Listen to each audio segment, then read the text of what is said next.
दोस्तों नमस्कार। मैं डॉक्टर श्याम गुलो फिर से एक बार आपका इस ट्रेनिंग सेशन में स्वागत करता हूं। मैं आशा करता हूं कि आप सभी लोग स्वस्थ हैं और आप अपने साथ अपने परिवार का यानी घर का परिवार और एमसीएल परिवार दोनों का ख्याल रख रहे हैं।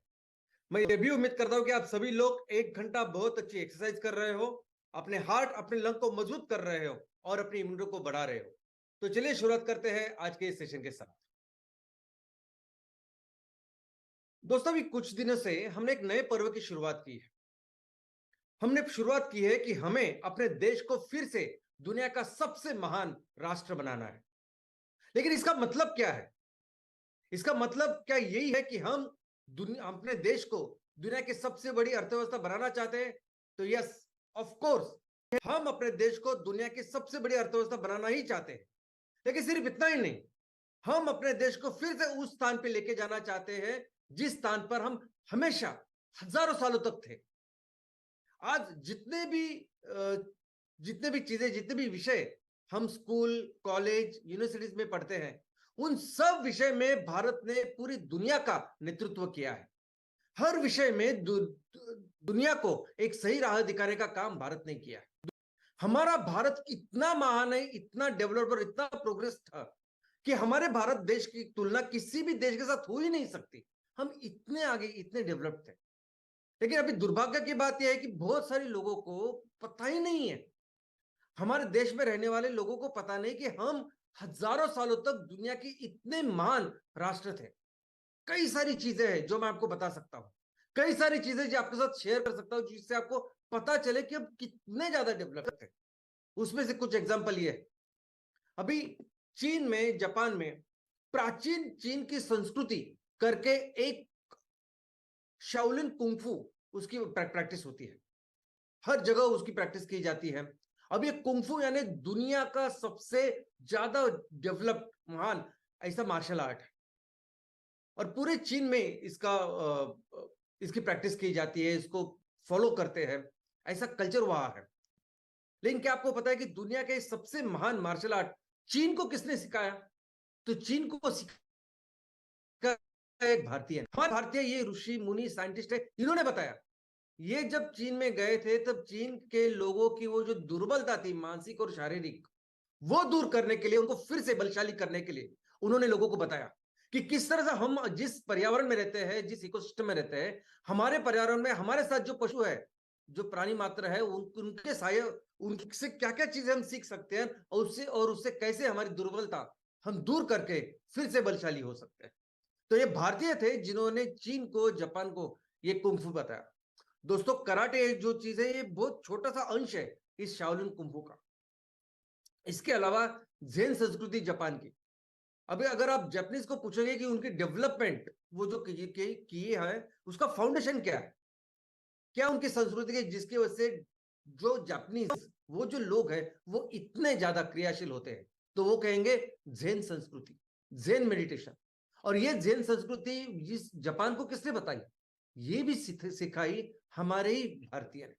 लेकिन सिर्फ इतना ही नहीं दोस्तों, इजिप्ट में जो पिरामिड है, जो देखने के लिए दुनिया भर के लोग जाते हैं, दुनिया के जो 7 आश्चर्य में से एक आश्चर्य जिसे कहते हैं, ये पिरामिड भी अगर आप देखोगे तो किसने बनाया? तो अभी कुछ दिन पहले इस पिरामिड में 4,500 सालों पहला एक एक सूर्य मंदिर यानी सन टेम्पल वो वहां मिला। वैसे ही सूर्य मंदिर जो जैसे सूर्य मंदिर यहां भारत में पाए जाते हैं, यहां भारत में राजाओं ने तैयार किए, यहां तक कि वहां भारत ने बनाए हुए वस्त्र वहां दिखाए गए।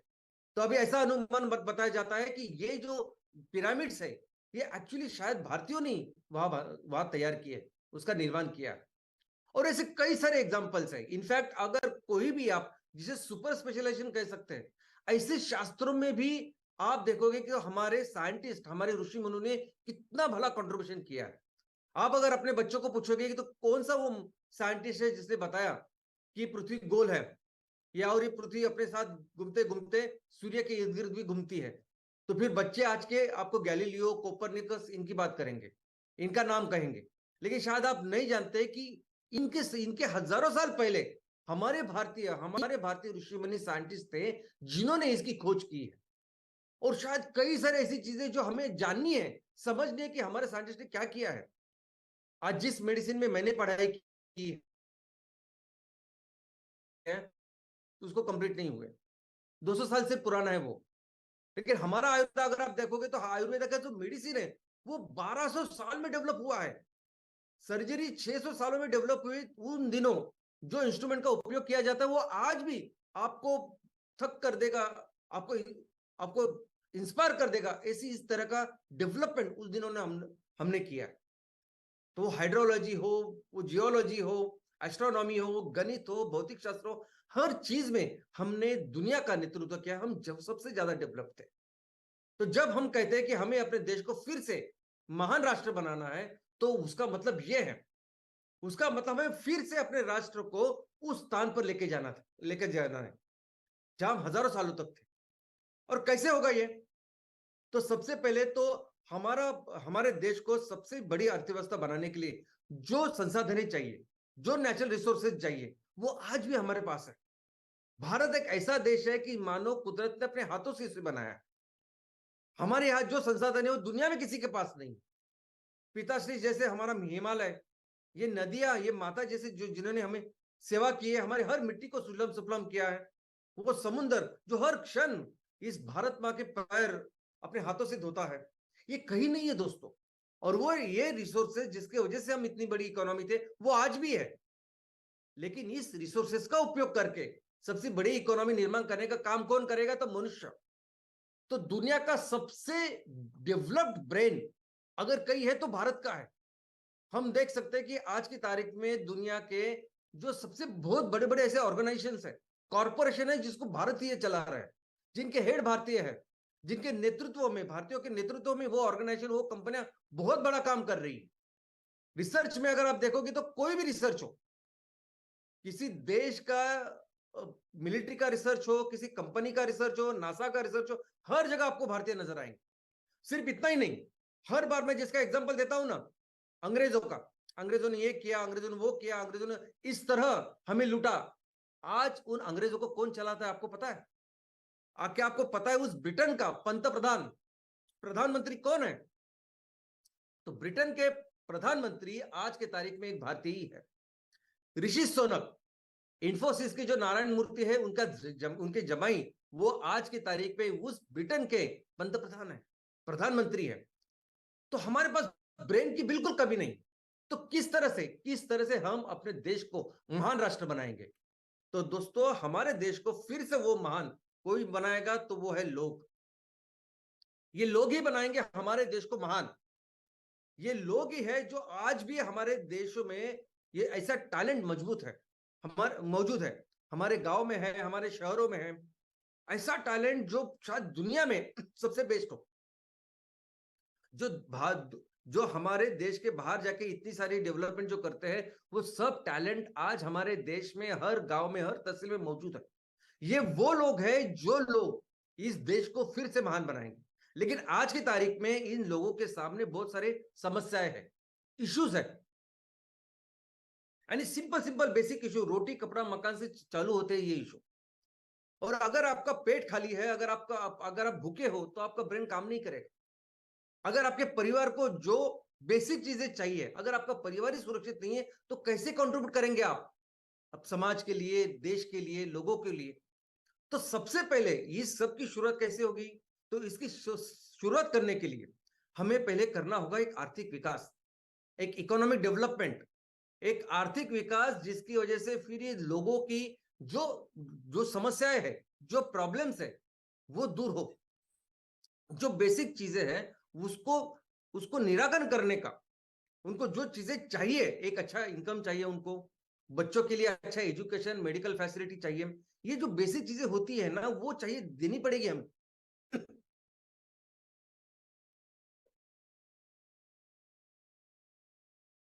एक बार हमने अपने लोगों को सक्षम किया, इनको इम्पावर करेगा तो ये लोग फिर अपने देश को फिर से महान बनाएंगे।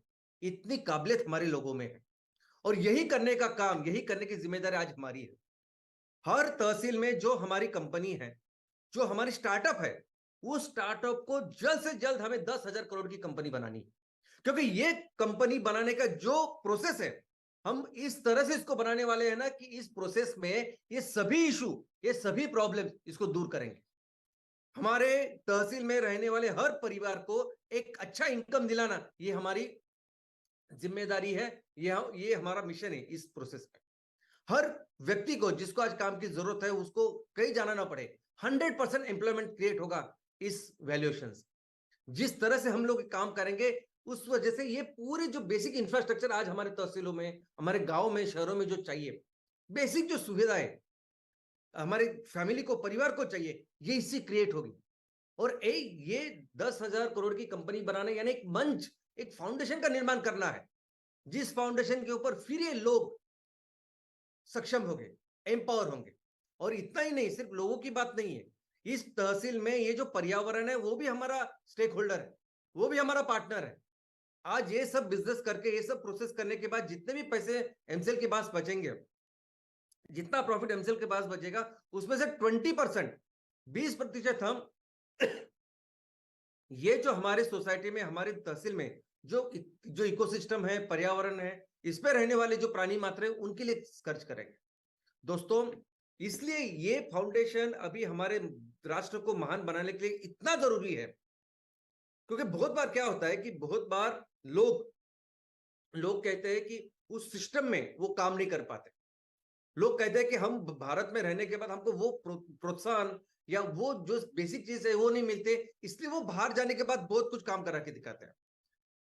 आज हमारी ये जिम्मेदारी है कि हम बहुत जल्द से जल्द एक करें। और इसके लिए क्या करना पड़ेगा, तो इसके लिए पहले 3 साल, ये 3 से 5 साल हमको वैसे ही काम करने पड़ेगा जैसे बच्चे हमारे सामने करते हैं।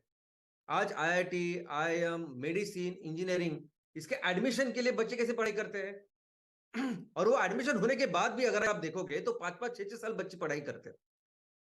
बस उतना ही पढ़ाई अगर हम लोग करें, यानी 8 से 10 घंटा अगर हम काम करें बस इसके ऊपर कि मुझे अपने तहसील में मेरे कंपनी को 10,000 करोड़ की कंपनी बनानी, बस दिन रात, यानी मैं तो कहता हूं कि 8 से 10 घंटा आपको काम करना ही, यानी करना ही है। सुबह 7 बजे उठकर आपको अपने ऑफिस में जाना है या फैक्ट्री में जाना है और देखना है। अब ये सब बच्चे काम कर रहे हैं, उनकी पढ़ाई होने के बाद हो सकता है 7, 8, 10 साल के बाद उनके पैसे चालू हो जाए, उनकी कमाई, इनकम चालू हो। लेकिन आपका तो ऐसा नहीं है। आपके लिए तो पढ़ाई यानी बिजनेस। आपका मतलब आपके लिए पढ़ाई का मतलब है हर दिन कैसे ज्यादा से ज्यादा मैं रेवेन्यू का निर्माण करूं, कैसे ज्यादा से ज्यादा लोगों के लिए रोजगार का निर्माण करूं, कैसे ज्यादा से ज्यादा घरों के लिए मैं इनकम का निर्माण करूं, ये है। और दोस्तों, अगर करियर की बात करेंगे आप, तो वो IAS बनने के लिए 5-5, 6-6 साल दिन रात मेहनत करनी पड़ती है, तब बनते हैं IAS, IPS। लेकिन ये ऐसा करियर है, अगर 10,000 करोड़ की कंपनी आप बनाते हो, अगर $1 बिलियन कंपनी के आप प्रमोटर हो, तो दुनिया में कहीं भी जाओ और उनको बोलिए कि आप एक यूनिकॉर्न कंपनी के, $1 बिलियन कंपनी के प्रमोटर है, तो सबसे ज्यादा इज्जत, सबसे ज्यादा रिस्पेक्टेड, सबसे ज्यादा पैसे देने वाला अगर कोई करियर है तो ये करियर है।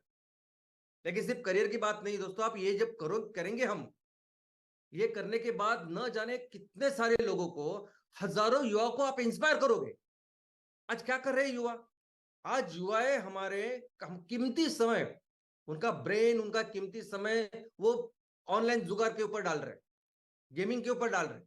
कितना गलत है। इन सभी बच्चों को इंस्पायर करेंगे, और सिर्फ बच्चों को, युवाओं को नहीं, हर व्यक्ति, कोई किसी भी उम्र के व्यक्ति को आप इंस्पायर कर सकते हैं और वो कंट्रीब्यूट कर सकता है अपने देश को फिर से महान करने के लिए। और एक बहुत अच्छा सटीक एग्जांपल मैं आपको देना चाहता हूं। क्या दोस्तों, ये जो पर्सन है, इनका नाम है CR राव। 60 साल की उम्र में ये रिटायर्ड हो गए। भारत में एक यूनिवर्सिटी में काम कर रहे थे, वो रिटायर हो गए 60 साल की उम्र में। उसके बाद वो अपने लड़की के पास, जो अमेरिका में थी, वहां गए। वहां जाने के बाद 62 साल की उम्र में इन्होंने वहां प्रोफेसर करके नौकरी ज्वाइन की। वहां 70 साल की उम्र में वहां उस यूनिवर्सिटी में वो HOD बने, हेड ऑफ डिपार्टमेंट बने स्टैटिस्टिक्स में। 75 साल के बाद उन्होंने अमेरिका ने अपनी सिटीजनशिप दी। 80 साल तक वो अमेरिका में सबसे महान, यानी लिविंग लेजेंड, यानी एक जिंदा महान व्यक्ति, ऐसा करके पूरे अमेरिका में उनका नाम हो गया। इतने टैलेंट है उनमें। और अमेरिका की सरकार ने जो कई सारी उनको किताब दी। 102 की उम्र में स्टैटिस्टिक्स के लिए, जिसको नोबेल कहते हैं, स्टैटिस्टिक्स का नोबेल, ये जो पुरस्कार है जो है इंटरनेशनल प्राइज इन स्टैटिस्टिक्स, वो उनको मिला 102 साल की उम्र में। मुझे आप बताइए, ये आदमी, आज यहाँ भारत में हम लोग क्या सोचते हैं, रिटायर हो गए तो बस हो गया, रिटायरमेंट यानी जिंदगी अभी खत्म, अभी कुछ नहीं कर रहा है। क्या आप सोच सकते हैं, ये आदमी, ये व्यक्ति 102 साल में नोबेल प्राइज बनाता है, रिटायरमेंट के बाद वहां जाके इतना बड़ा करियर का निर्माण करता है। यानी कितना टैलेंट होगा, कितना टैलेंट कर सकते हैं हम। हमारे यहाँ जो सिस्टम, बहुत सारे ऐसे लोग बोलते हैं कि यहाँ जब होते हैं भारत में तो कुछ नहीं कर पाते, बाहर जाने के बाद वो इतने नहीं करते हैं। क्यों? क्योंकि जो चाहिए सपोर्ट, जो चाहिए उनको कंड्यूसिव एनवायरनमेंट, वो नहीं होता है शायद यहाँ। अगर मैं जो 10,000 करोड़ की कंपनी की बात कर रहा हूँ, वही है। एक बार हमने वो प्लेटफॉर्म तैयार किया, वो एनवायरनमेंट तैयार किया, वो करेंगे ना, कितना सारा टैलेंट है आज हमारे यहाँ। और इसको दुनिया में लिविंग लेजेंड करके बोलते हैं। टाइम्स ऑफ इंडिया ने जब एक 10 सबसे ऑल टाइम सबसे महान साइंटिस्ट की जब यादी तैयार की, उसमें के थे, ये है सीआर राव। और आज से सिर्फ 8 दिन पहले, यानी 22 अगस्त को, आज 1 सितंबर है तो 22 अगस्त को सिर्फ 8 दिन पहले इनका देहांत हो गया। और मैं एनसीएल परिवार की तरफ से, आप सबकी तरफ से इनको भावपूर्ण श्रद्धांजलि अर्पित करता हूं। तो दोस्तों, आप हमें मिलकर ना इस प्लेटफॉर्म का निर्माण करना है। तो ये जो ऐसे लोग हैं, ये महान लोग हैं, ये महान ब्रेन है, ये फिर भारत को वो महान राष्ट्र बनाएंगे। ये पूरा पोटेंशियल उस अपने उच्चतम सीमा तक लेके जाएंगे। फिर आपकी कोई भी जमीन हो वो ऐसी बंजर नहीं रहेगी। हर एक इंच की जमीन से वो फिर फसल निकालेंगे। हर एक पानी के बूंद बूंद का फिर वो उपयोग करेंगे। फिर दिखाएंगे हम दुनिया को कि भारत किस तरह से सिर्फ महान इकोनॉमी में नहीं, सॉरी, अर्थव्यवस्था में नहीं, हर क्षेत्र में कैसे महान हो सकता है दोस्तों। और ये सिर्फ वैल्यूएशन की बात नहीं, जिस तरह से हम लोग ये काम करेंगे, हम पर्यावरण का, हम किसानों का, महिला बचत गट का, सबका ख्याल रखने वाले, हर परिवार को एक अच्छा इनकम देने वाले हैं। तो 10,000 करोड़ की वैल्यूएशन का मतलब है हमारे तहसील का एक सर्वसमावेशक ऐसा ऐसा विकास करना। और बाकी की कंपनी अगर आप देखोगे, बाकी कंपनी जैसे काम करती है और एमसीएल जैसे काम करता है, देखो कोई भी कंपनी हो दुनिया में, भारत की कंपनी, भारत के बाहर की कंपनी, सभी कंपनी जो बिजनेस में काम करती है वो बेसिकली काम करती है प्रोडक्ट के ऊपर, सर्विस के ऊपर, कि हम लोग ये प्रोडक्ट लेके आएंगे, ये सर्विस लेके आएंगे, फिर उसको डेवलप करेंगे, ऐसे ऐसे लेके जाएंगे और अपनी कंपनी को बढ़ाएंगे, अपने बिजनेस को बढ़ाएंगे।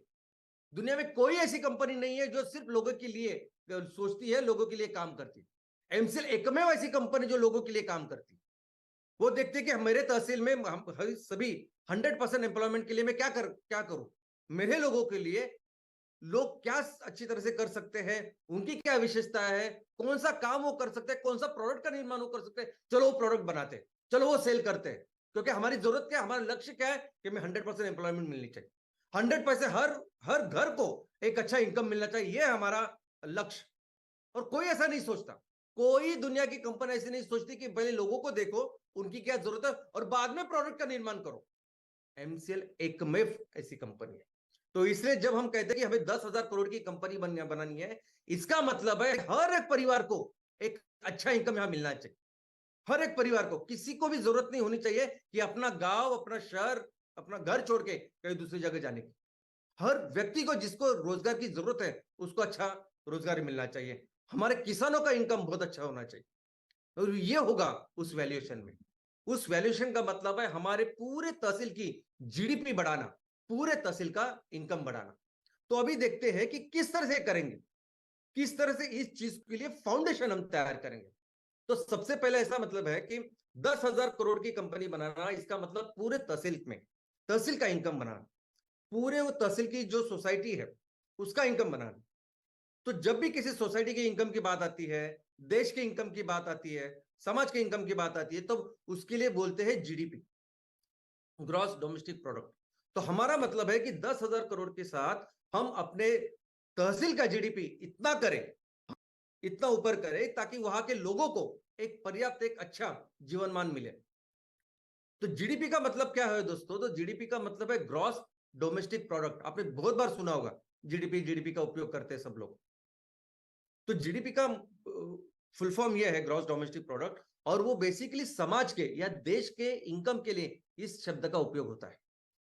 अभी ऐसा होता है कि कोई बिजनेस जैसे होता है ना, बिजनेस या कंपनी शुरुआत होती है, वो क्या करती है, तो वो किसी वस्तु का या सेवा का निर्माण करती है, उसको बेचती है, प्रॉफिट कमाती है, और वो होता है उसका बिजनेस।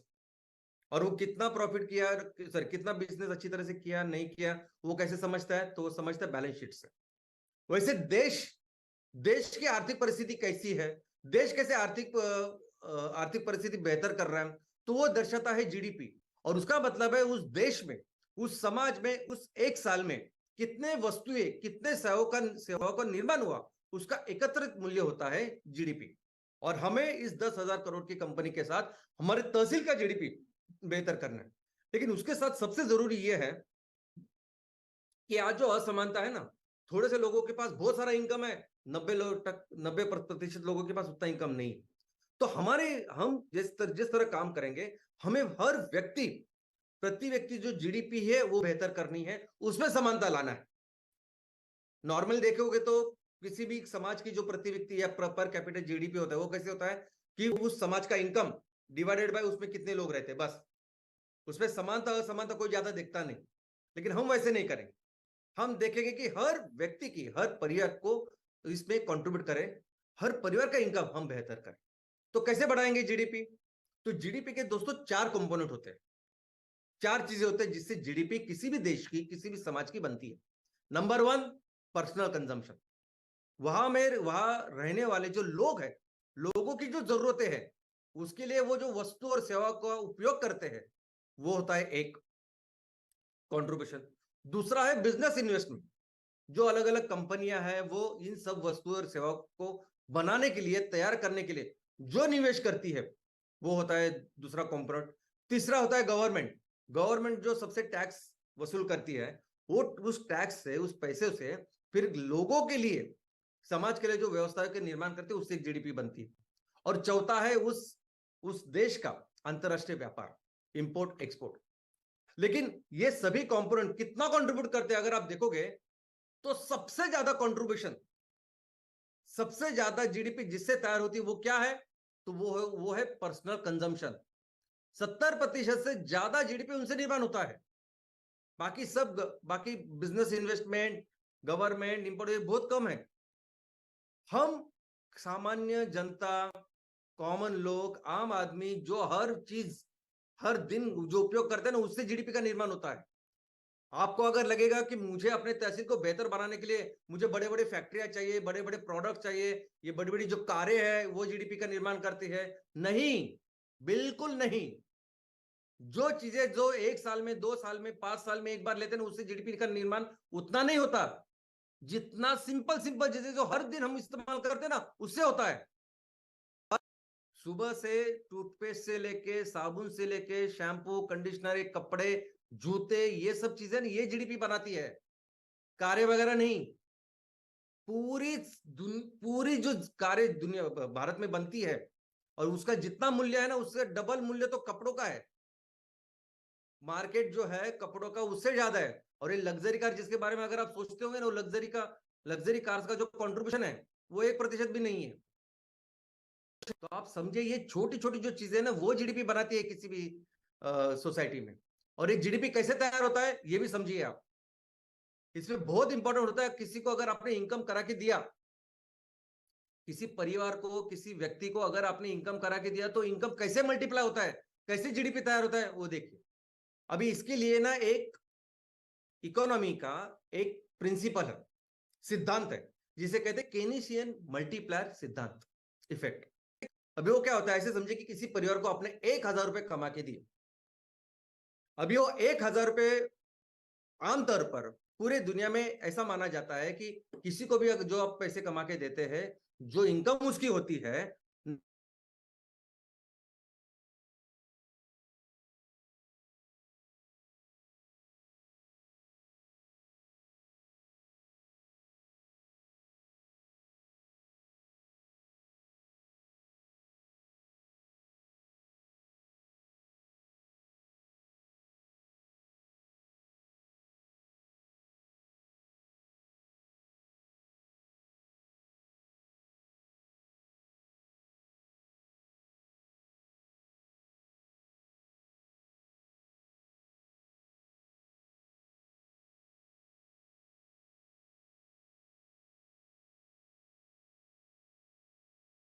वो Recording in 90 रुपए progress. सेव हो जाएंगे और 810 रुपए वो खर्च करेगा।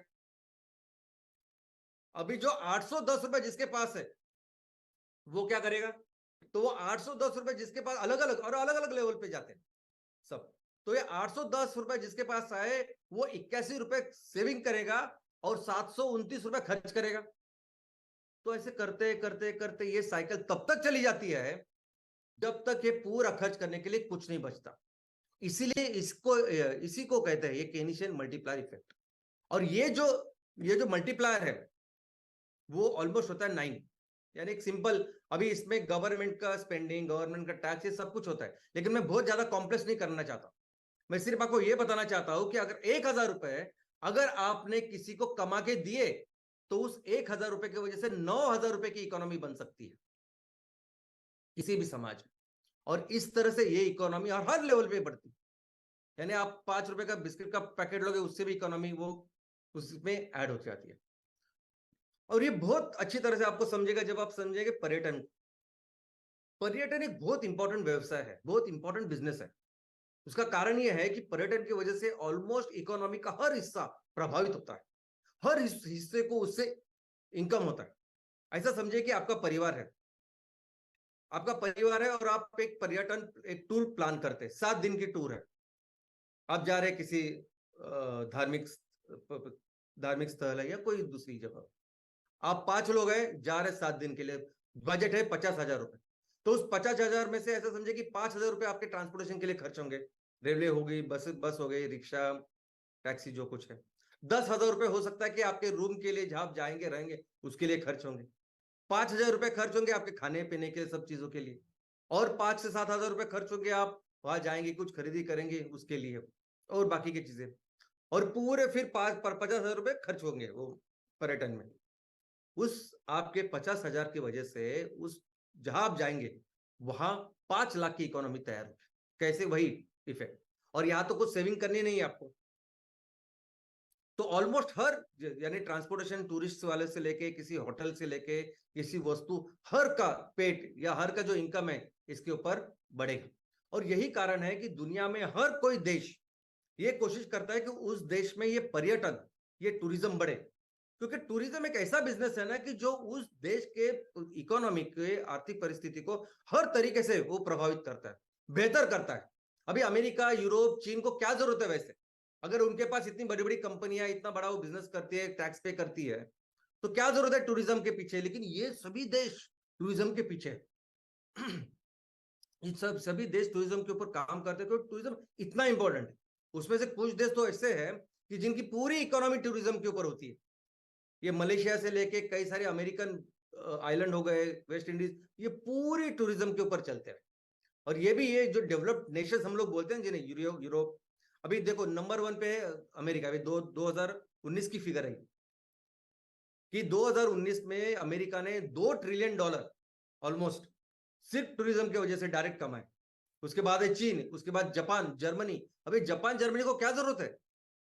और भारत का अगर आप देखोगे तो भारत अमेरिका से सिर्फ 10% हमने कमाया। जबकि पोटेंशियल देखोगे, भारत का पोटेंशियल इन सबसे बहुत ज्यादा है, बहुत ज्यादा। भारत में जो परिस्थिति, भारत में जो चीजें हैं वो दुनिया में कहीं नहीं है दोस्तों। अगर जाओगे वहां, ये यूरोप में, अमेरिका में कहीं जाओ जाओ घूमने, तो आपको धूप भी नहीं आती है वहां। 10-15 दिन वहां रहोगे तो आपको पता चलेगा कि भारत कितना महान है, कितनी अच्छी अच्छी चीजें है भारत में। लेकिन सिर्फ ये लोग क्या करते हैं, ये लोग जहां जाने के बाद, वहां जाने के बाद क्या होता है, तो एक ख्याल रखते हैं किस चीज का? सबसे पहला कचरा। वहां जाओगे तो बिल्कुल आपको कोई कचरा नहीं दिखेगा। दूसरा है बेसिक चीजें जो कस्टमर को, जो ग्राहकों को लगती है, टूरिस्ट को लगती है, यानी पीने की पानी हो, टॉयलेट की व्यवस्था हो, सैनिटेशन की व्यवस्था हो, और सबसे इंपॉर्टेंट सेफ्टी, सुरक्षितता। इसका ख्याल रखते हैं जो शायद हम इसके कम है, पीछे है। लेकिन अगर हम इसके ऊपर ध्यान दें तो हमारे जैसा पोटेंशियल दुनिया में कहीं नहीं है दोस्तों। आपके हर तहसील में अगर आप सिर्फ पर्यटन के ऊपर देखेंगे, और मैं सिर्फ अंतरराष्ट्रीय, इंटरनेशनल लेवल के टूरिज्म तो ठीक है, लेकिन मैं सिंपल सिंपल टूरिज्म की बात करता हूं। आपके यहाँ, आपके तहसील में कोई तो ऐसा क्षेत्र हो, कोई तो ऐसी जगह हो, छुट्टी के दिन लोग परिवार के साथ जाते होंगे।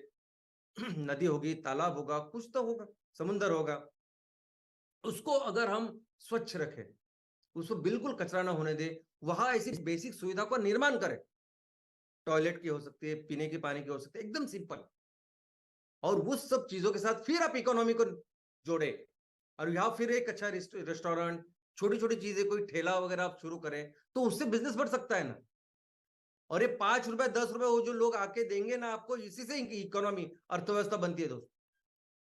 और ऐसी इस तरह से फिर इकोनॉमी हो सकता है कि आपके तहसील के लोग वहां आए, बाकी के बाजू के तहसील के लोग आए, कुछ चीजें आपके यहाँ ऐसी हो जो कहीं नहीं हो, इसके बारे में आप लोगों को बताएं, बाजू के जिले के लोग आपको वहां देखने के लिए आए। तो ये बहुत इंपॉर्टेंट चीज है, अवसर है, जिसके ऊपर हमें काम करना है। तो चलिए फिर से आते हैं अपने मूल, जो हमारा विषय है, सब्जेक्ट है, कि हमें इस फर्स्ट फेज जो इकोनॉमिक डेवलपमेंट उसको तैयार करना है। तो सबसे पहले ना, तो ये बोलने के बाद, ये सब सुनने के बाद, कुछ लोगों को ऐसा लग सकता है कि ये क्या सच में मुमकिन है क्या? कैसे मेरा तहसील जहां कोई एमआईडीसी नहीं, इंडस्ट्रीज नहीं, लोग कम रहते हैं, शायद पहाड़ों में मेरा तहसील है, आदिवासी ज्यादा है, या जो कुछ हो सकता है, ये इतनी जमीन नहीं है, कैसे 10,000 करोड़ की इकोनॉमी बनेगी मेरे तहसील में इतने सारे लोगों के साथ? क्या ये सिर्फ ऐसा मोटिवेशनल जो करते हैं ना, मोटिवेशनल सेमिनार देते हैं, ये हो सकता है, वो हो सकता है, ऐसे कुछ है, या हमें प्रेरणा देने के लिए मार्केटिंग गिमिक है, ये बार बार बोल रहे हैं इसके बारे में? तो बिल्कुल नहीं है दोस्तों। जो मैं कह रहा हूं ना, ये साइंटिफिक है, ये टेक्निकल है, ये 100% लॉजिकल है। क्योंकि किसी भी अर्थव्यवस्था को बनाने के लिए, पैसे कमाने के लिए, वस्तु या सेवा का निर्माण करने के लिए जो संसाधन चाहिए ना, वो संसाधन, वो रिसोर्सेज भारत में इतनी ज्यादा है, कोई भी देश, आई मीन किसी भी देश में इतने रिसोर्सेस नहीं है जितने भारत के पास है, बाय डिफॉल्ट है। ना अमेरिका के पास है, ना चीन के पास है, ना यूरोप के पास है, उतना सब कुछ है आपके गांव में। आपके यहाँ 2.5-3 लाख लोग ने, अगर 50,000 70,000 1 लाख भी लोग हैं, तो उनके साथ आराम से हम लोग ये कर पाएंगे। ये टेक्निकल है, ये हमारे पास रिसोर्सेस है, और उसको पूरी तरह से डेवलप करने वाले लोग भी हमारे गांव में बसते हैं, और इसलिए ये मुमकिन है। हमें दो चीजें करनी है इसके लिए। सबसे पहले तो हमें लोगों को पैसा कमा के देना है, उनके हाथ में पैसे देने हैं, फिर वो इकोनॉमी बढ़ेगी, जीडीपी बढ़ेगी, जैसे हमने देखा। और दूसरा काम क्या करना है कि आपके तहसील में, हमारे गांव में, हमारे तहसील में जो बाहर की कंपनी का माल आज बेचा जा रहा है, उसको बंद करना है, और उसकी जगह पे हमारे लोग जो तैयार करेंगे उसको बेचना है। बस ये दो काम करने हैं।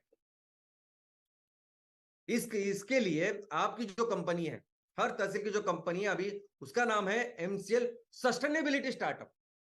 अभी बहुत लोग तो बोलते हैं ये सस्टेनेबिलिटी शब्द क्या है और क्यों है,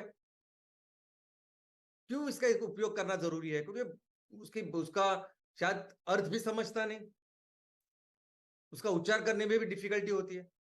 लेकिन दोस्तों, सस्टेनेबिलिटी एक ऐसा शब्द, ऐसा ऐसा वर्ड है जिसका महत्व आज पूरी दुनिया में है, जिसकी जरूरत आज पूरी दुनिया में है।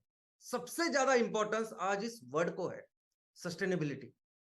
दोस्तों, इसका मतलब है हिंदी में शाश्वत विकास। लेकिन आज अगर एक शब्द का उपयोग हमने अपने स्टार्टअप में किया है, तो इसका मतलब है हर एक सेक्टर में, हर एक चीज में हम काम कर सकते हैं। कल आपकी कंपनी तहसीलों में लोगों के लिए मकान बनाएगी, सस्टेनेबिलिटी लिविंग, सस्टेनेबिलिटी हाउसिंग करके आप रियल एस्टेट में भी काम करोगे आपकी कंपनी। तो सस्टेनेबिलिटी का मतलब है आप ऑलमोस्ट हर सेक्टर में काम कर सकते हैं। और आपकी ये जो कंपनी है, जो इस विषय में काम करेगी, हर विषय में काम कर सकती है, उसकी शुरुआत होगी 10 करोड़ शेयर्स के साथ। 10 करोड़ शेयर, जिस हर शेयर का मूल्य होगा 1 रुपया फेस वैल्यू। अब ये 10 करोड़ शेयर कैसे तैयार होंगे कंपनी में? तो वो कंपनी के शेयर्स तैयार होंगे इस एमकोल प्रोजेक्ट के साथ, इस एम कुकिंग सिस्टम प्रोजेक्ट के साथ। जब आपकी कंपनी तैयार होगी तो इमीडिएटली काम हम शुरुआत करेंगे इस प्रोजेक्ट के लिए, भले इसको पूरा होने के लिए 1-1.5 साल लगे, और उसके साथ फिर हम लोग बाकी ये सभी चीजें करें। लेकिन ये प्रोजेक्ट है एम कुकिंग सिस्टम, जो इस 10 करोड़ के हमारे शेयर्स को पूरा करेगा। और ये जो प्रोजेक्ट है ना दोस्तों, ये प्रोडक्ट जो है वो ऐसा समझे कि एक बहुत बड़ा, बहुत इंपॉर्टेंट प्रोडक्ट है। यानी इस प्रोडक्ट के साथ एक बहुत बड़ा कंट्रीब्यूशन हम सोसाइटी के लिए करने वाले हैं। आप जानते ही नहीं इसका महत्व क्या है। एम कुकिंग सिस्टम का जो महत्व है वो बहुत बहुत अनन्य साधारण है। आज हर जगह इस कुकिंग के लिए एलपीजी का उपयोग किया जाता है। अभी कई कई नेचुरल गैस की शुरुआत हुई है। लेकिन हमारे देश में अगर आप देखोगे तो 43% ऐसे परिवार है कि जो जिनके पास आज भी ना एलपीजी है ना कुकिंग गैस है, और आज भी वो बायोमास के नाम पे गीली लकड़ी का, गोबर का इस्तेमाल करते हैं। आपको पता है गीली लकड़ी जलने के बाद, गोबर जलने के बाद इतना धुआं, इतना पॉल्यूशन होता है कि मानो घर में 100 लोग सिगरेट फूक रहे हो। और समझो कि उसके वजह से वो माता, महिलाएं, बच्चों के ऊपर क्या असर होता होगा। डिटेल रिपोर्ट है, सब कुछ हमारे सामने है। यहां तक कि गर्भवती महिला अगर एक ऐसा काम करती है तो उनके गर्भ के ऊपर कई सारी बीमारियों की शुरुआत होती है इसकी वजह से। तो ये तो हम करेंगे ही, यानी इनको कितना बड़ा आधार मिलेगा, कितना बड़ा कंट्रीब्यूशन कर पाएंगे। और गरीब कैसे लेगा 1100 रुपए का सिलेंडर। लेकिन सिर्फ इतनी बात नहीं है, ये जो लोग आज की तारीख में एलपीजी इस्तेमाल कर रहे हैं, ये एलपीजी भी बहुत भयानक है, विस्फोटक है। एलपीजी के कारण इतने सारे धमाके, इतने सारी दुर्घटनाएं हो रही है और इतना प्रॉब्लम हो रहा है। सिर्फ 5 दिन पहले एलपीजी को लेकर एक दुर्घटना हुई मदुराई के पास। लखनऊ से निकले लोग धार्मिक स्थल पे जा रहे थे ट्रेन से, और एक एलपीजी का सिलेंडर था जो फटा, जिसकी वजह से 9 लोगों की मृत्यु हो गई, कई लोग उसमें घायल हो गए। कल ही उत्तराखंड में एक हादसा हुआ कि जिसमें 3 लोग बहुत भयानक, बहुत बुरी तरह से गंभीर जख्मी हो गए। तो ये एलपीजी, और एलपीजी हर जगह करता है, सिर्फ भारत में नहीं। जब हम ये प्रोजेक्ट लगाएंगे, जब ये प्रोडक्ट हम बेचेंगे ना, तो इसकी जरूरत पूरी दुनिया को है। यानी एक सिंगल प्रोजेक्ट, ये सिंगल प्रोडक्ट हमें दुनिया की बहुत बड़ी कंपनी बना सकता है। क्योंकि हमारे देश में ये तो जिसके पास कुछ भी नहीं वो तो लेंगे ही, जिनके पास एलपीजी वो भी पूरा एलपीजी छोड़ के ये लेने वाले, इतनी जरूरत है आज। आने वाले दिनों में आपकी कंपनियां या आजू बाजू हमारे बांग्लादेश, श्रीलंका, पाकिस्तान से लेके जो बाकी के देश है वहां एक्सपोर्ट करेंगे। और सिर्फ उनको ही नहीं, यूरोप, अमेरिका में भी बहुत जरूरत है इसकी, ये पिलेट की, एम कुकिंग सिस्टम की।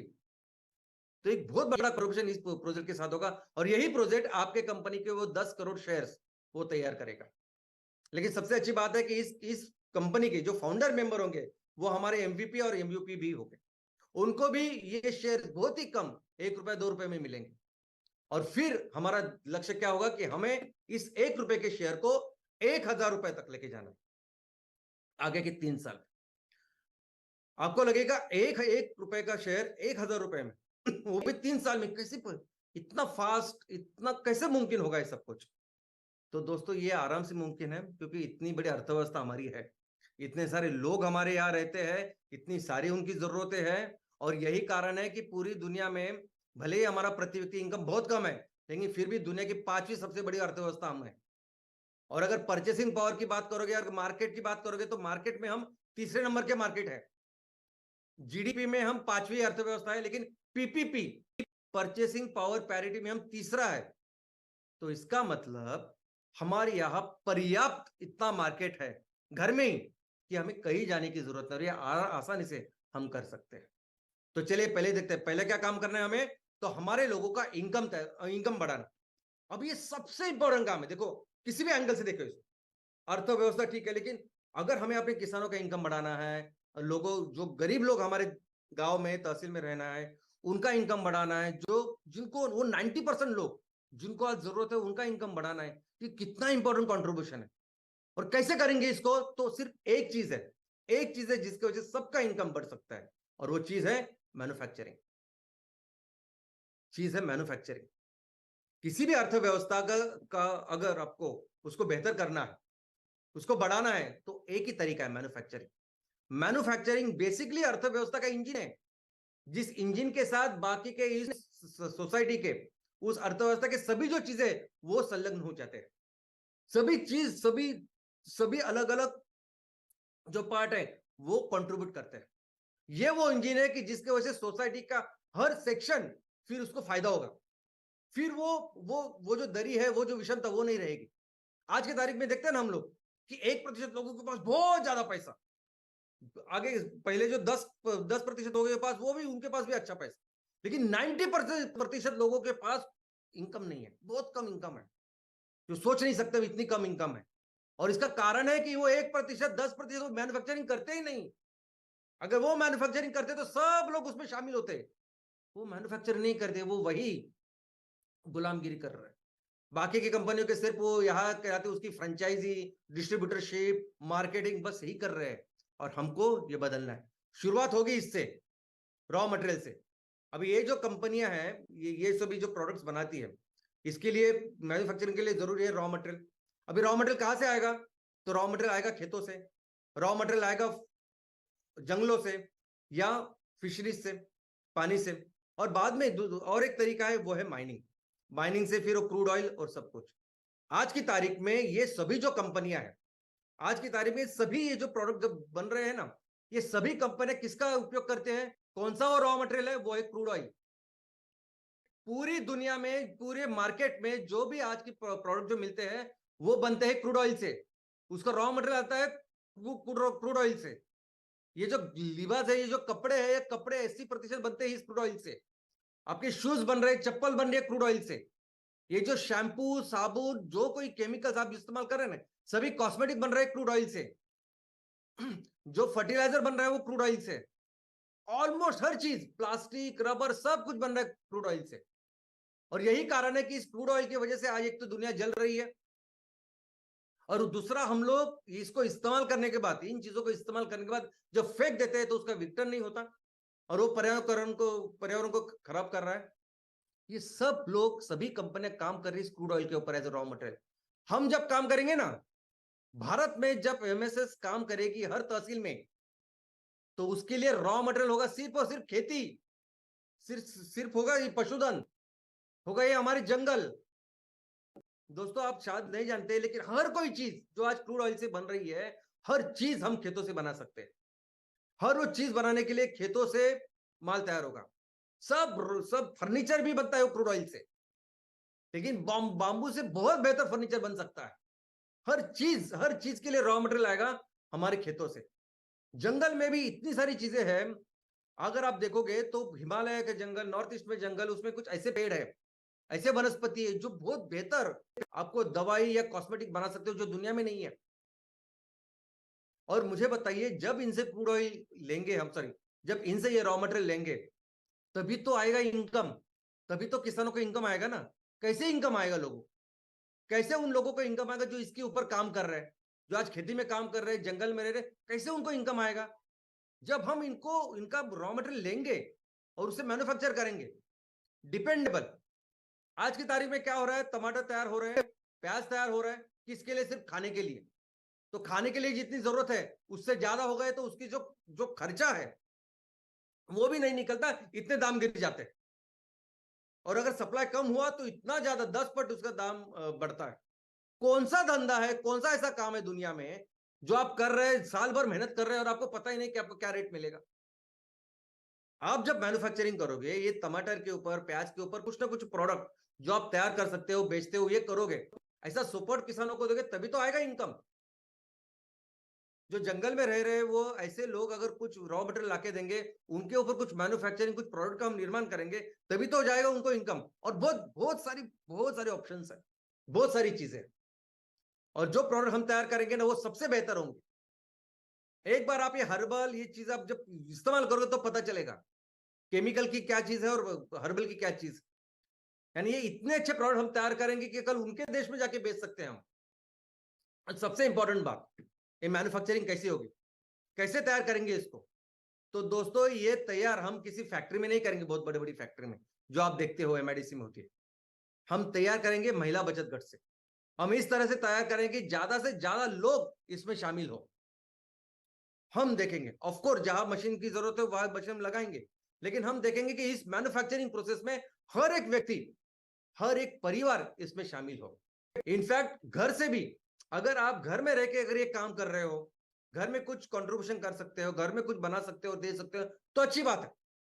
लोग अपनी जो एक्सपर्टीज है, अपनी जो कर सकते हैं वो उसके अनुसार तैयार करेंगे और हमको देंगे, और हम उसको बेचेंगे।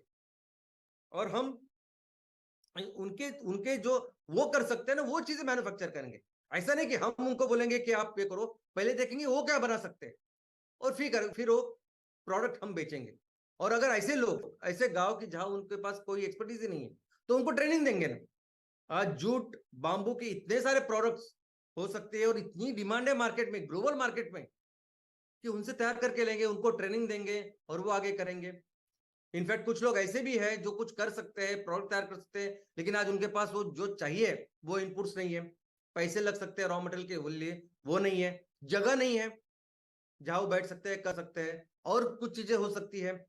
उन सभी चीजों का जो निर्माण है वो हम करेंगे, वो उनको सपोर्ट देंगे। अगर कोई ऑलरेडी आपके ग्रुप, हमारी महिला बचत गट कुछ प्रोडक्ट्स तैयार कर रहे हैं, तो उनको जो चाहिए वो सपोर्ट देंगे ना, उनके लिए इंफ्रास्ट्रक्चर निर्माण करेंगे। आज जैसे हम लोग फैक्ट्रियां बना रहे हैं, वैसे हो सकता है कि महिला बचत गटों के लिए, लोगों के लिए ऐसे कुछ फैक्ट्री का, शेड्स का निर्माण करें, जहां वो आके अपने काम करें, प्रोडक्ट्स का निर्माण करेंगे और फिर बेचेंगे। और ये जिस प्रोडक्ट की मैं बात कर रहा हूँ, ये प्रोडक्ट कुछ हाईफाई प्रोडक्ट नहीं है दोस्तों, कोई जरूरत नहीं है। ये जो मैं जिस इकोनॉमी की हम बात कर रहे हैं, जो हमारा लक्ष्य है, उसके लिए बहुत हाईफाई प्रोडक्ट तैयार करने हैं, बहुत बड़े बड़े प्रोडक्ट तैयार करने हैं, बिल्कुल ऐसा नहीं। हर दिन जो लगने वाले प्रोडक्ट है, बस वही, उसी से बनेगी ये अर्थव्यवस्था। उसी से हमें क्या करना है, हमें तो सिर्फ 600 से लेके 800 करोड़ का माल तैयार करना और बेचना है। सिर्फ जाके हमारे तहसील में आज की तारीख में 5,000 करोड़ का वस्तु और सेवा निर्माण हो रही है, उसको बेचा जा रहा है, उसमें से सिर्फ 600 से 800 करोड़ का इतना करना है। और ये दूसरा जो है,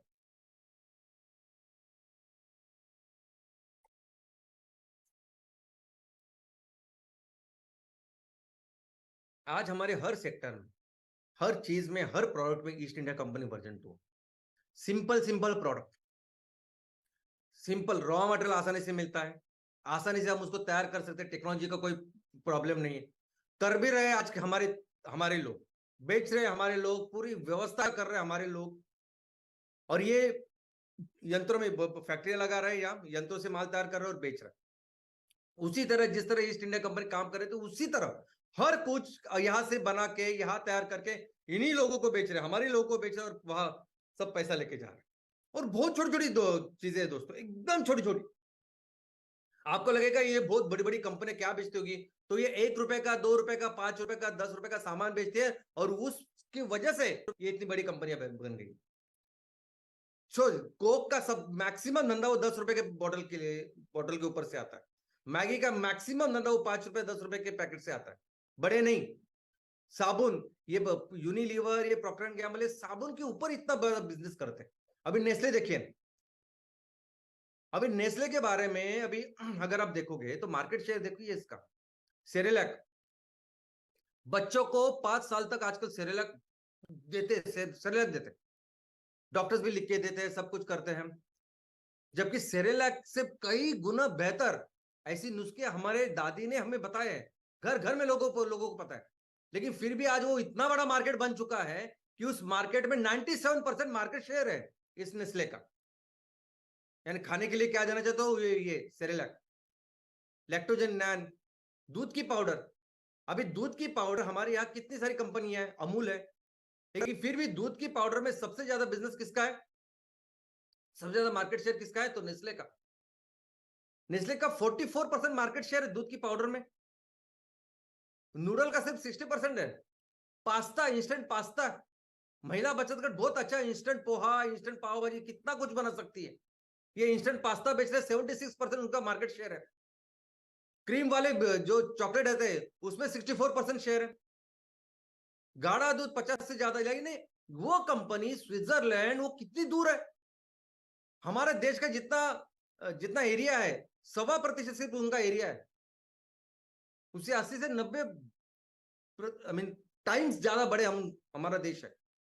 फिर वो इतना इतना माल यहाँ बेच रही, 25,000 करोड़ का माल अगर वो बेच रही है, तो वो 25,000 करोड़ जब उनके पास जाएंगे, उसकी वजह से 2.5 लाख की इकोनॉमी वहां बनेगी, 2 से 2.5 लाख की।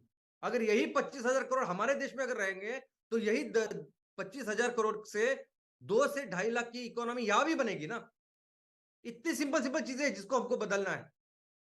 और दोस्तों ये सभी चीजें है ना, मैक्सिमम चीजें जो बनाते हैं केमिकल्स वगैरह, साबुन बिबुन, हर दिन की पेस्ट बिस्ट, ये सब पेट्रोकेमिकल है, ये सब कैंसरस है। कुछ नहीं था कैंसर विंसर, कुछ नहीं था हमारे देश में, या कहीं भी नहीं था। जब से पेट्रोकेमिकल है तब से कैंसर शुरुआत हुई है। और ये प्रोडक्ट हर लेवल पे बेचते हैं दोस्तों, हर लेवल पे देखोगे तो आपको ये दिखाई देंगे।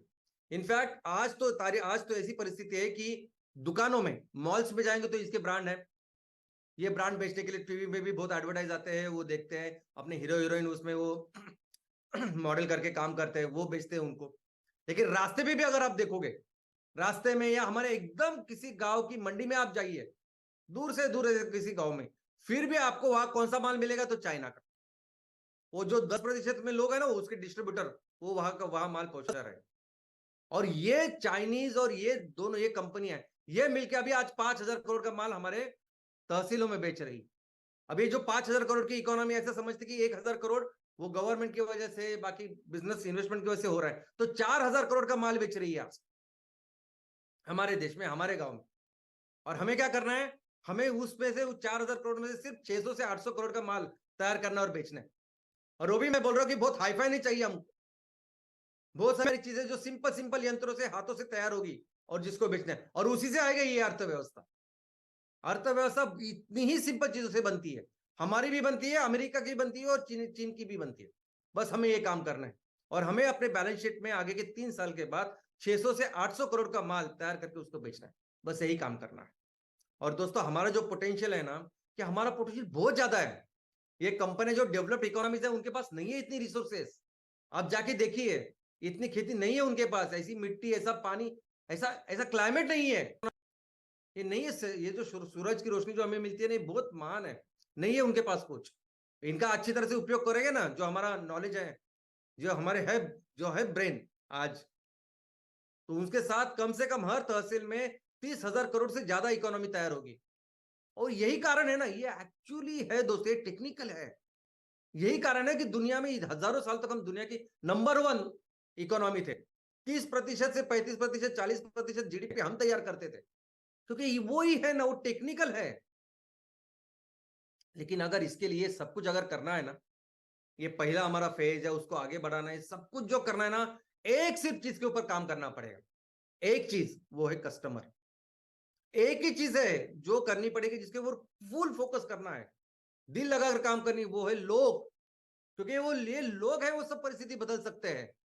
ये लोग है, ये कस्टमर जो डिसाइड करेंगे कौन यह धंधा करेगा।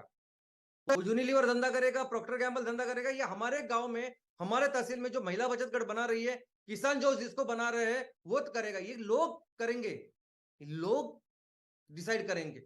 लोगों को हाथ में है, लोगों के हाथ में है। और जब आप उनको बताओगे कि ये सब काम करना है, तो लोग सब कुछ चीजें कर सकते हैं। लोगों को अगर आप सही डायरेक्शन दोगे, सभी सही चीज बताओगे, तो लोग सब कुछ कर सकते हैं। लोग इकट्ठा आए तो कुछ भी कर सकते हैं। लोग इकट्ठा आए तो दुनिया के सबसे बड़ी, सबसे स्ट्रांग, पावरफुल ऐसी आर्मी है, उसको भगाया हम लोगों ने। और कोई कॉन्स्टिट्यूशन नहीं था, अंग्रेज कुछ भी कर सकते थे मनमानी। लोग एक हो गए। लोग जब एक होंगे तो कुछ भी कर सकते हैं। आज भी अगर लोग एक हो गए ना, तो कोई भी कंपनी, कितनी भी बड़ी कंपनी हो, कुछ भी करेगी अगर, लेकिन कुछ नहीं कर सकती हमारे लोगों के सामने। एक ही काम है, लोगों को एक करना। और देखो, जो हम लोग काम कर रहे हो सभी लोगों के लिए ही है ना। एमसीएल जो काम कर रही है हर गांव में, तहसील में, वो लोगों के लिए तो है। सबसे पहले पर्यावरण। आज पर्यावरण तो ऐसी चीज है कि कोई भी अमीर अगर होगा तो उसको भी लगेगा कि पर्यावरण के लिए काम कर रहे हैं, मैं कंट्रीब्यूट करूं। प्रोडक्ट हमारे इतने अच्छे हैं जो पर्यावरण का ख्याल रखें, लोगों को अच्छा अनुभव देंगे। और सब कुछ होगा तो लोगों के लिए होगा, 100% एम्प्लॉयमेंट के लिए होगा, एक अच्छी इनकम के लिए होगा, किसानों के लिए होगा। तो कौन नहीं करेगा, मुझे बताइए। और इसीलिए सबसे इंपॉर्टेंट चीज अगर कुछ करनी होगी ना आज, तो वो यही है कि हर हफ्ते लोगों के सामने बोलो ये बात, रखो ये बात, कि किस मिशन के ऊपर निकले हैं हम, कैसे हम अपने राष्ट्र को फिर से महान बना सकते हैं, कैसा सब कुछ है हमारे हाथ। हमारे हाथ में है, हम सब कुछ कर सकते हैं, महलों में रह सकते हैं हम। ऐसे ऐसे कुदरत ने इतना सब कुछ दिया है, बहुत इफेक्टिव। और दिल से ना इसको सिंसियरली करना पड़ेगा हर हफ्ते। एक सिर्फ भाषण देके नहीं होगा, हर हफ्ते लोगों के सामने खड़ा होना पड़ेगा और बताना पड़ेगा कि कितना सिंसियरली मैं ये काम कर रहा हूं, और मैं करके दिखाऊंगा, करके और करेंगे। सब लोग इकट्ठा आएंगे तो सब कुछ कर सकते हैं हम दोस्तों। इसलिए हमें क्या करना है कि हमें अपनी जो तहसील की जो स्टार्टअप है ना, पहले तो हर म्युनिसिपल वार्ड में, हर ग्राम पंचायत में एक जो एक क्रांतिवीर है, ये क्रांतिकारी जो है, उसको पहले उसकी नियुक्ति करनी होगी, उसको अपॉइंट करना पड़ेगा। फिर वो अपने इस गांव का, अपने ग्राम पंचायत का, अपने म्युनिसिपल वार्ड का ख्याल रखे, और वहां फिर हर हफ्ते लोगों को बताए कि किस मिशन के लिए हम खड़े। और फिर वो तैयार होगा वो मूवमेंट। 1 2 3 4 5, सिर्फ आप एक दो महीने यानी 8 हफ्ते आप करिए, आप देखिए 8वें हफ्ते कितने सारे लोग आपके साथ जुड़ते हैं और कितना बड़ा आंदोलन ये तैयार हो सकता है। और फिर अब मैं जो बोल रहा हूं, ये कोई भी चीज आपको डिफिकल्ट नहीं लगेगी। आपको सिर्फ एक चीज के ऊपर दोस्तों फोकस करना है। तहसील में जितने भी कस्टमर्स है, जितने भी लोग हैं, 60% लोग आपके साथ होने चाहिए बस। 60% लोग आपको इस मिशन में बस आपको हेल्प करे, आपके साथ हो जाए। और ऐसा नहीं हमें अमीर अमीर पैसे वाले लोग चाहिए, ऐसा कुछ नहीं। हमें गरीब से गरीब लोग चाहिए, वो अपना काम करे, धंधा पानी करे, माल तैयार करके दे, हम उसको बेचेंगे। ये 60% लोग मिलके जो काम करेंगे ना, जो माल तैयार करेंगे, वो आसानी से बेचा जा सकता है, बहुत आसानी से। एक प्लेटफॉर्म के में आके एक बहुत ही इंपॉर्टेंट, एक सबसे अच्छा प्रोडक्ट, यानी ऐसा नहीं कि जम्मू कश्मीर में अलग है, तमिलनाडु में अलग प्रोडक्ट बन रहा है, ऐसा नहीं करेंगे। देश भर में बहुत सबसे बेस्ट जो साबुन है, सबसे बेस्ट जो शैम्पू है, सबसे बेस्ट जो फर्टिलाइजर है, सबसे बेस्ट जो टॉयलेटरी प्रोडक्ट्स है, वो तैयार करेंगे, बेचेंगे। ये 60% लोग है ना, घर घर में तैयार कर सकते हैं, ऐसे प्रोडक्ट तैयार करके बेचेंगे। और फिर ये जो प्रोडक्ट है, ये पूरा इकोनॉमी चेंज करके दे। इस प्रोसेस में फिर किसी को जरूरत नहीं होगी अपना घर छोड़ के बाहर जाने के काम के लिए। सबको एक अच्छा इकोनॉमी हम देंगे और सीएसआर के साथ उस गांव को फिर से सुजलाम सुफलाम बनाएंगे। आप सिर्फ एक चीज के ऊपर काम करिए, 60% कस्टमर्स को, लोगों को अपने साथ, लोगों को अपने इस आंदोलन में शामिल कीजिए। बाकी की जिम्मेदारी हम लेते हैं, बाकी की जिम्मेदारी मैं लेता हूं। मैं आपको बता दूं कैसे करना है, आप बस उसके ऊपर करिए। एक सिंसियर स्टूडेंट जैसे काम करिए दिन भर, वो हो जाएगा। और मिलकर फिर हम अपने देश को फिर से दुनिया का सबसे अर्थव्यवस्था ही नहीं, दुनिया का सबसे महान राष्ट्र बनाएंगे। धन्यवाद।